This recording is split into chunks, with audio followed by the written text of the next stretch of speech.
podium today will be Hoover Mayor Frank Brocato, spelled Brocato, and Hoover Police Chief Nick Durzis, spelled Derzis. You may also hear from Lieutenant Daniel Lowe, spelled Lowe, of the Hoover Police Investigation Community, Carly Russell, and it sent fear and pandemonium not just through our city, but the entire state and the nation as well. The media quickly joined us to get the word out about Carly. Our community sprung into action, and they organized search parties, arranged prayer vigils, and they took other steps that I'm not even aware of to help in this situation.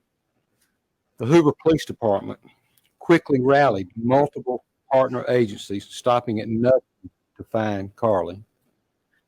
I'd like to take this time to say thank you first to the Hoover Police Department, our partner agencies, our wonderful community, and to all those that aided in some way in connection with this situation. As the days have gone on and more information has been shared, we know everyone has questions. The Hoover Police Department is known for being very methodical and thorough with their investigations.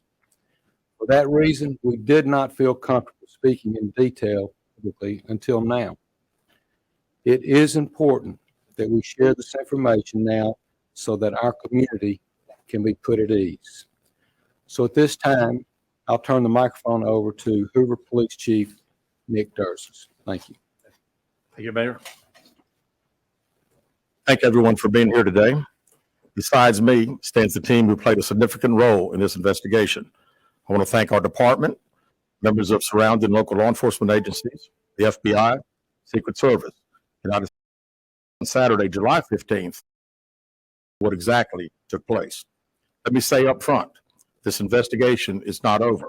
We're still working this case, and we'll work in this case until we uncover every piece of evidence that helps us account for the 49 hours that Carly Russell was missing. However, through the public interest, and in some cases, public fear that this story has generated, we owe it to our citizens to tell them the facts that we have uncovered. So I will give you the facts that we know today. On July 13th, at approximately 8:20 p.m., Carly left work from a business at the Summit. Surveillance video from her place of employment shows Carly concealed a dark-colored bathrobe, a roll of toilet paper, and other items belonging to the business prior to her departure. She ordered food from Taziki's at the Colonnade and traveled there. She then traveled to Target on 280, where she purchased some granola bars and Cheez-Its. From there, she remained in the parking lot at that shopping center until 9:21 p.m. when she drove to I-459. Carly communicated on her cell phone with individuals known to her while on her path of travel, up to the point of calling 911 at 9:34 p.m. And at this time, we will play the 911 call in its entirety.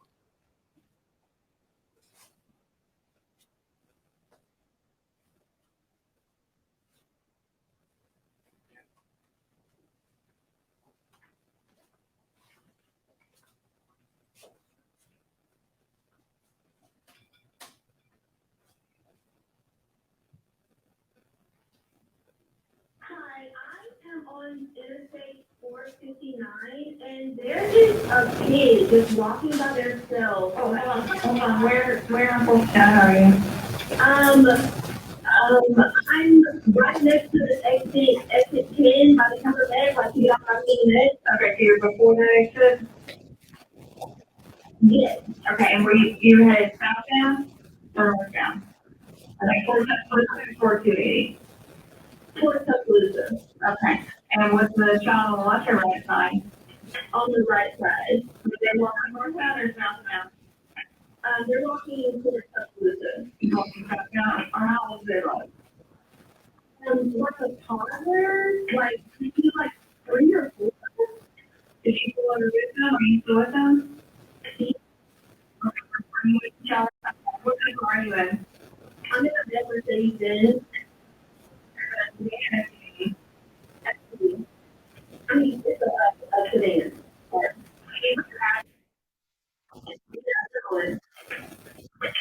Did you say anything? No. Do they look like they're injured? No, they don't. One Asian. Is a male or female? It looks like he has any clothes on. It looks like a diaper. And you don't see any cars anywhere? No, no clothes anywhere.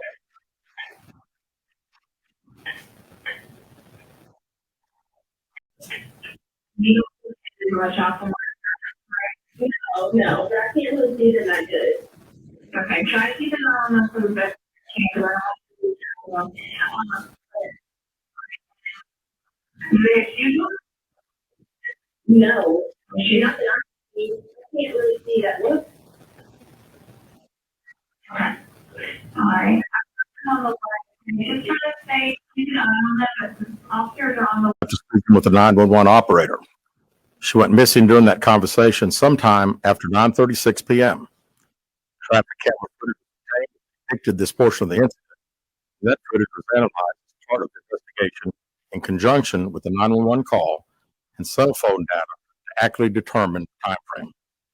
Carly's 911 call remains the only report of a child on the interstate, despite numerous vehicles passing through the area at that time.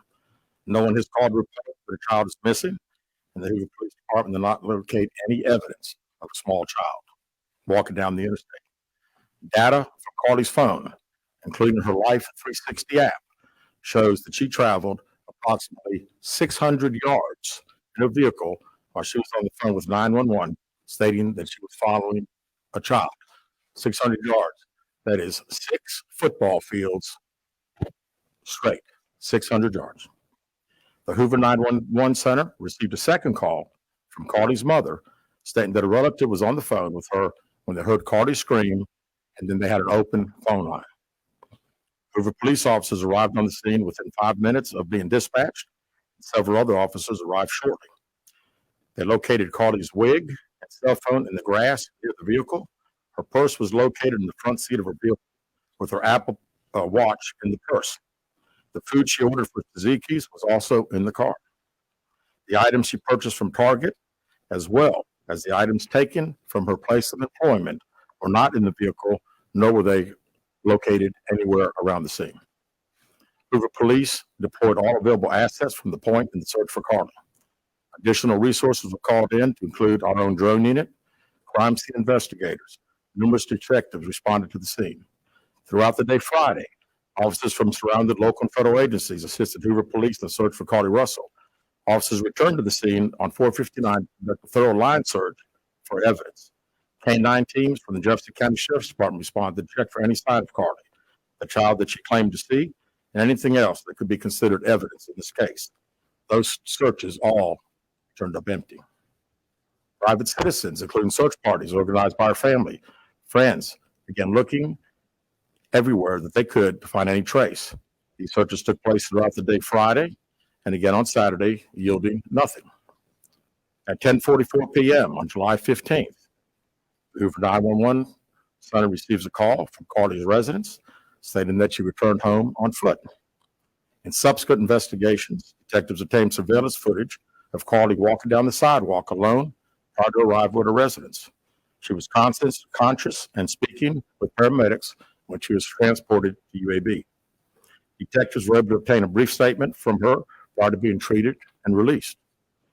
During the statement, she told detectives that while traveling down the interstate, she saw a baby walking down the side of the road and called 911. She stated when she got out of her vehicle to check on the child, a man came out of the trees and mumbled that he was checking on the baby. She claimed that the man then picked her up and she screamed. She stated he then made her go over a fence. She claimed he then forced her into a car, and the next thing she remembers is being in the trailer of an 18-wheeler. She stated that the male was with a female. However, she never saw the female, only hearing her voice. She also told detectives she could hear a baby crying. She told detectives the male had orange hair with a bald spot on the back. She said she was able to escape the 18-wheeler and fled on foot, only to be captured again and then was put in a car.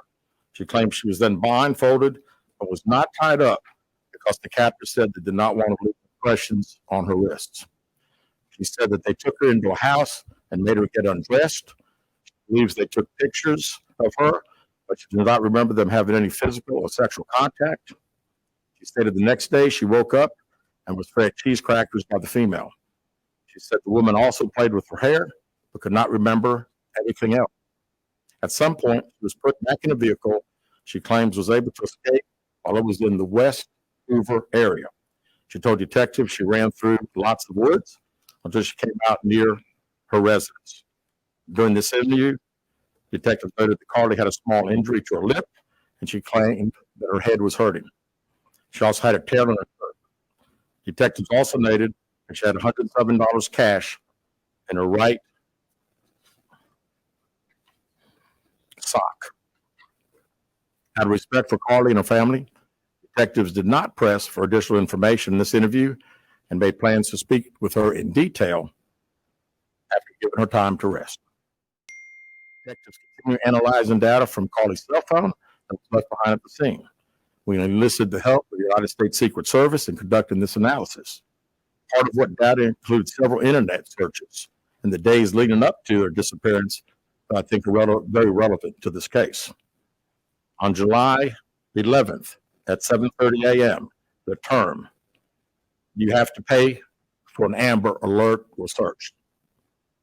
On July 13th at 1:03 a.m., the day of her disappearance, the term "how to take money from a register without being caught" was searched.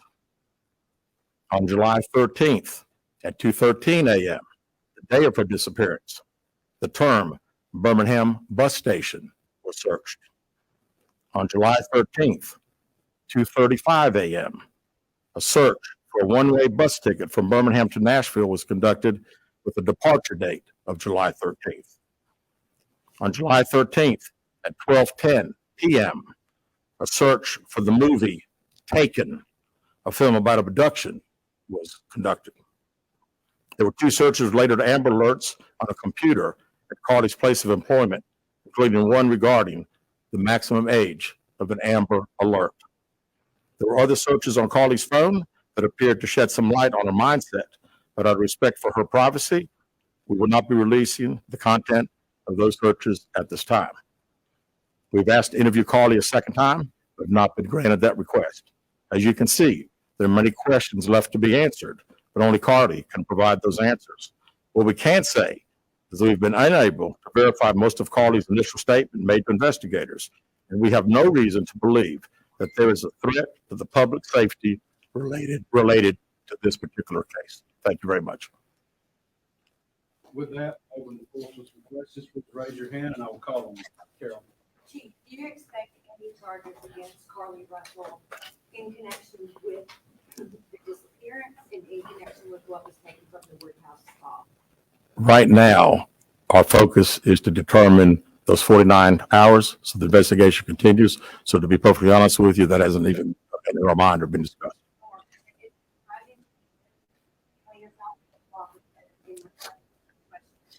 Well, I think the family has stated to us that they didn't think that in her mental state right now, because of trauma of the incident, that she's not ready to talk, is what we've been told. Stated that the abductor had orange hair. Was this abductor black male? Was it female? Black female? White female? I believe it's a white male. Am I correct by saying that? Was it ever? Yeah, white male. Is this alleged abductor yet?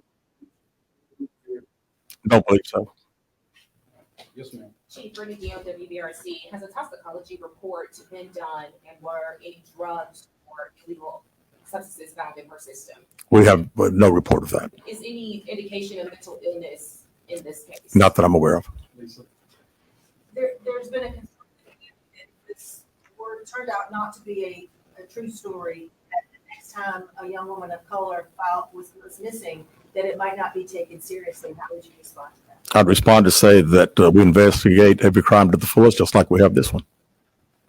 Was she traveling with anyone specific? Not to my knowledge. Chief, I know you said you were able to verify a lot of aspects of the story. Where do you think she went, and how would you characterize what happened? You know, that's the $100 question. You know, we pretty much know exactly what took place from the time she left work until she got on the 911 call. We can see getting out of the car on the interstate from that footage. And after that, I think she only knows. We don't know. One quick follow-up, her parents, would you speak with Carly's parents? Why do you think it is they were so adamant that he was an abductor? Yeah, I think parents are believing what their daughter's saying, and we've had a very good rapport with the parents, met with them on several occasions. I've talked to them today a few times, and I make them understand that we're under pressure from our community, not only in our community of the state, but nationally when the story hit. And I just wanted them to understand that today we were going to have a press conference, and what we were going to detail today are facts. And everything that I've told you today is actual facts. It's not innuendos. It's not what I think. It's not what these detectives think. It is the factual information that we have.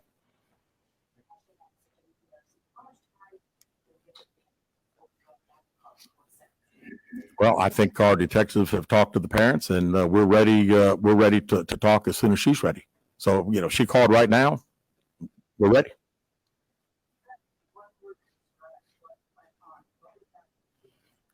How about unknown? You know, we know the facts that we have. Everything else is unknown at this time. In the back.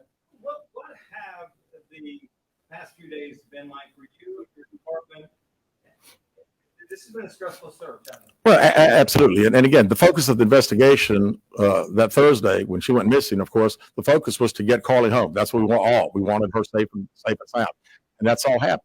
And then, of course, this has gotten to be not only a local state story, but a national story. So, you know, it is. It's a lot of stress on everyone in the Hoover Police Department, and the mayor, to every citizen here. We want to know the truth. As you stand here, are you frustrated? I wouldn't say I'm frustrated. I mean, I'm very happy that Carly's home. That was the main ingredient here, and then we'll figure it out. I promise you that. We'll end up figuring it out.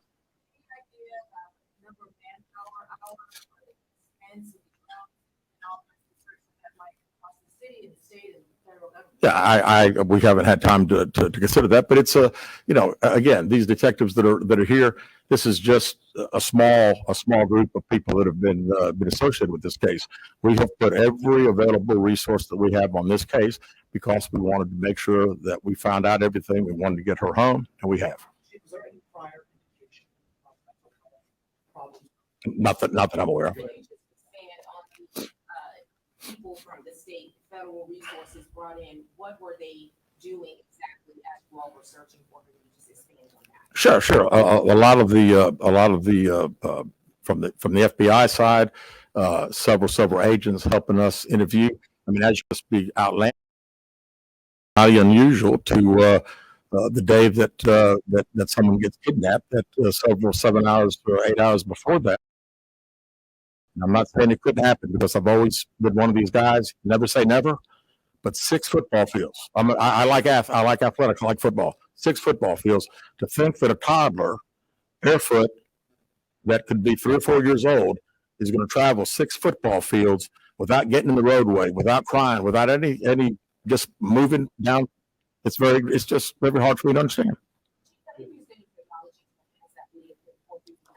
you see a man grab her? We did not see, from what we can tell, we don't see anybody on the interstate other than her car and then someone getting out of her driver's side. We have sent that off to the FBI for enhancement. It has not been returned. Do you think in this case that charges will be forthcoming towards Carly Russell? And how serious a crime is it to not only fabricate a 911 call, but to lie to law enforcement during an investigation? Well, you know, again, that's not something that we've been discussed since we're going through the still investigation. But, you know, people have to understand that when someone says something like this, we put every available resource. Everybody comes together, from, like I say, state, local, federal. It's just a lot of work, and you know, gentleman earlier said frustrated. I mean, it is a little frustrating to think that all this has been done and we can't find anything out. Did anyone see her calling it to the side of the road when she made that 911 call? No, not to my knowledge. All right, last question here. Is this investigation held up until you can speak once again to Carly Russell? Well, there's a few things that we're still doing, but obviously we want to talk to Carly as soon as we can. and do an in-depth interview. And at that time, I think we'll have these investigators doing some other things. So, That's all the questions we're going to answer today. We appreciate you guys coming. We'll be following up with y'all later. Thank you so much. Thank you very much. Thank you, Mama.